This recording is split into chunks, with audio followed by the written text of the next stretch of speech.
For most of medical history, the gut was understood as a digestive organ, a sophisticated tube for processing food and absorbing nutrients. The brain was where thought, emotion, and consciousness lived. These were two separate systems connected by nerves but otherwise largely independent.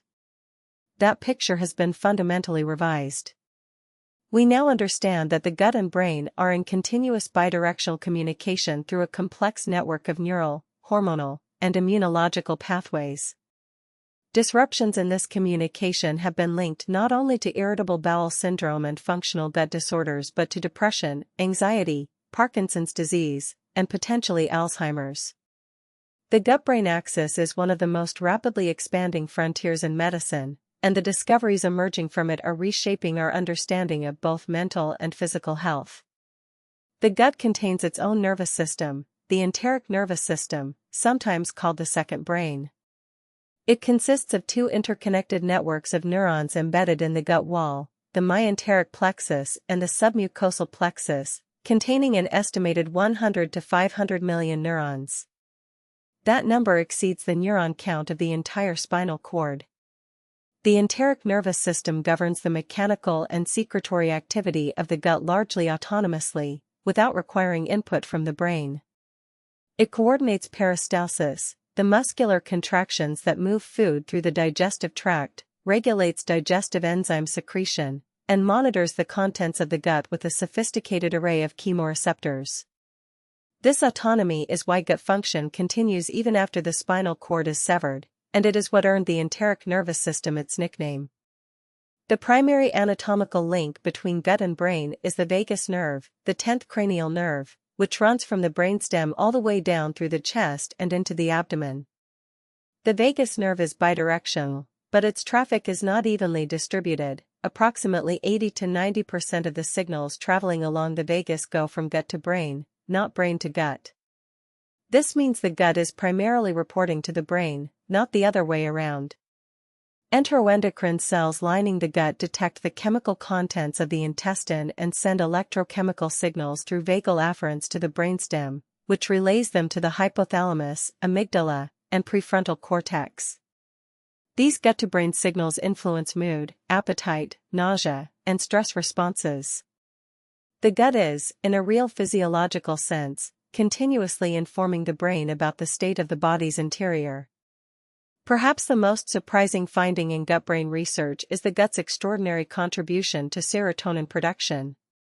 Approximately 90 to 95% of the body's total serotonin is produced not in the brain but in the gut, specifically by enterochromaffin cells, specialized enteroendocrine cells scattered throughout the intestinal lining. Gut serotonin does not cross the blood-brain barrier and is separate from the synaptic serotonin involved in mood regulation, but it plays critical roles in gut motility, secretion, and nausea. Its production is influenced by the composition of the gut microbiome and by nutrients in the gut lumen. The gut microbiome also metabolizes the amino acid tryptophan, the dietary precursor of serotonin, into various compounds including kynurenine, indole derivatives, and serotonin itself, creating a direct chemical link between diet, microbiome composition, and neurochemistry.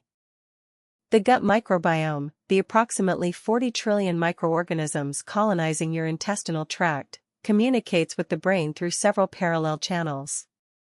Short-chain fatty acids, produced when gut bacteria ferment dietary fiber, cross the gut epithelium, enter the bloodstream, and can cross the blood-brain barrier to influence microglial function and neuroinflammation.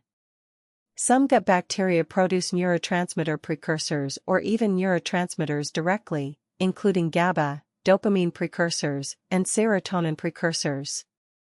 Microbial metabolites also regulate the immune cells lining the gut, influencing systemic immune tone. Dysbiosis, an imbalance in the composition of the gut microbiome, has been associated with depression, anxiety, Parkinson's disease, where gut inflammation may precede brain pathology by years, and multiple sclerosis. Fecal microbiota transplant, or FMT, in which the microbiome of a healthy donor is transferred to a recipient, has proven highly effective for recurrent Clostridioides difficile infection and is being studied for neurological and psychiatric conditions. The concept of psychobiotics, probiotics and prebiotics with demonstrable effects on mental health outcomes, is moving from hypothesis toward clinical evidence. Multiple randomized controlled trials have shown that specific probiotic strains can reduce measures of anxiety and depression, though effect sizes are modest and the field is still establishing which strains, doses, and populations benefit most. What is increasingly clear is that the gut-brain axis is not a curiosity at the edges of medicine, it is a central regulatory system linking gut health to brain function through neural, endocrine, immune, and metabolic pathways operating simultaneously. The growing recognition that eating patterns, fiber intake, antibiotic use, and microbiome diversity have consequences that extend into mood, cognition, and neurological disease risk reflects one of the most significant conceptual shifts in medicine in the past 2 decades.